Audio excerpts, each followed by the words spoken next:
Hello friends, भाई बहन mummy blog में सभी का स्वागत करती हूँ। उम्मीद करती हूँ अच्छे हेल्थ में होगा, परिवार का ख्याल भी रखते होगे। तो यहाँ समर जो रह रहा है 5 दिन के लिए गुनगुन के घर में, कहीं यहाँ 5 दिन से 10 दिन या 10 दिन से महीना, 2 महीना या 5 महीना ना हो जाए। क्योंकि समर तो यहाँ राधिका के घर में भी जो एंट्री ली थी, मतलब अपने फ्लैट में, तो राधिका उसकी मम्मी से प्रॉमिस की थी कि वो उसकी मम्मी 10 दिन से ज्यादा नहीं रहेंगे। पर यहाँ पे 10 दिन से ज्यादा क्या रहने ही लगे।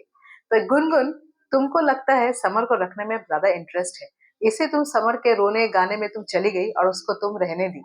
यहाँ पे राधिका आई है, राधिका को ऑब्जेक्शन है कि समर यहाँ क्यों रह रहा है। पर गुनगुन है कि उसके रोने का, उसके सारे चीज का बहाना कर रही है। मतलब बहाना क्या, जो हुआ है वो बोल रही है कि समर ने ऐसा किया, समर ने वैसा किया, उसके पास पैसे नहीं है। पैसे नहीं है गुनगुन, समर ने तुमको कहा है पैसे नहीं है। उसके पास जितने पैसे शायद तुम्हारे लोग के पास भी नहीं होगा, हमारे पास भी नहीं होगा। क्योंकि वो बिन मांगे 40,000 पंडित को दे दे रहा है। यहाँ पे वो इतने पैसों का शो ऑफ करता है कि मेरे पास पैसों की कमी नहीं है। 15 बोलो 10 बोलो, मैं देने के लिए लाखों में रेडी हूँ। तो यहाँ पे उसके पास पैसे नहीं है। उसके पास पैसे ऐसे सब हैं, पर वो कहीं जाना नहीं चाहता, वो तुम्हारे घर में ही रहना चाहता है। क्योंकि अब वो दिमाग में बसा के आया है कि चलो राधिका के पास नहीं रहा तो क्या हुआ, अब चलो गुनगुन के पास रहता हूँ। गुनगुन को फिर से कोशिश करता हूँ, आज नहीं तो कल हाथ तो पकड़ने देगी, हाथ पकड़ेगी तो बाहों में तो ले ही लूंगा। फिर मैं हूं और गुनगुन है। ध्रुव तो रहता नहीं, ऑफिस में है। तो चलो बना देते फिर से प्रेग्नेंट गुनगुन को। यही चक्कर में वो फिर से गुनगुन के घर में एंट्री लिया है, क्योंकि वो कहीं ना कहीं से बहाना खोजता है गुनगुन को छूने का।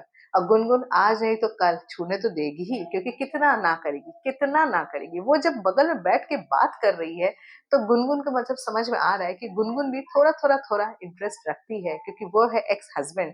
और जो बच्चा नहीं रहा उसका भी होने वाला पापा था, चाहे उसको नाम दे या ना दे। पर एक बात तो है गुनगुन, तुम फंस जाओगी। तुम पूरी तरह तुम उसके लपेटे में फंसोगी, क्योंकि ये आदमी है सरासर झूठा इंसान, ये कभी सच बोलता नहीं है। और दूसरी बात, तुमको तो पुलिस बोल के ही गया है कि अगर तुम इसको रखोगी तो तुम भी फंसोगी। तो तुम इसको रखी क्यों हो, मुझे समझ में नहीं आ रहा है। तुमको तो ऐसे धक्के मार के निकालना चाहिए। और यहाँ पे रहा सवाल राधिका का, अगर राधिका जाके पुलिस को बोल दे कि तुम समर को रखी हो, तो फिर पुलिस तुम्हारे ऊपर एक्शन लेगा। तब तुम क्या बोलोगी, मेरे घर में वो रह रहा है, मेरी मर्जी से रह रहा है, वो तो तुम्हारी मर्जी से नहीं रह रहा है। वो तो तुम्हारे ऊपर बहुत सारा रिक्वेस्ट डालते हुए वो तुमको, तुम्हारे घर में वो रहने के लिए रेडी हुआ है, तब तुम रेडी हुई कि हाँ ठीक है 5 दिन भी तुम रह सकते हो। पर यहाँ तुम बहुत बड़ी गलती की उसको रख के। अब देखते हैं ये गलती क्या रंग लाता है और समर गुनगुन कितने करीब आते हैं। तो जो व्लॉग अच्छा लगा प्लीज एक लाइक जरूर कीजिए, चैनल में नए प्लीज सब्सक्राइब जरूर कीजिएगा। तब तक बाय बाय।